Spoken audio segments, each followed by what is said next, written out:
Birinchisi sorter. Mana juda ham chiroyli sorterimiz bor. Ikkinchisi mana testda shunaqa rangi qo'yamiz. Shunaqa o'yinchoq bor. Распределяем по цветам. Mana qo'yib olamiz. O'yin sorterda juda ham yaxshi ko'rib qoldi. Uchinchisi ksilofon. Mana eng yaxshi ko'rgan o'yinchoq bo'ldi bu. To'rtinchisi bu gitara. O'yin gitaralarni juda ham yaxshi ko'radi. Biz ham gitaramiz bor.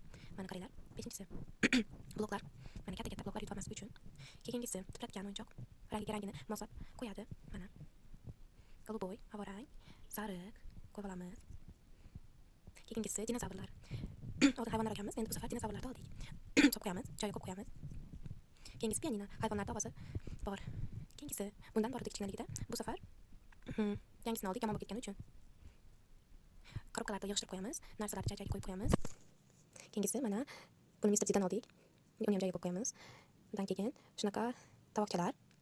Mana to'pi ham bor ustida. Juda chiroyli. 15 oylik bola uchun juda ham foydali bir o'yinchoq.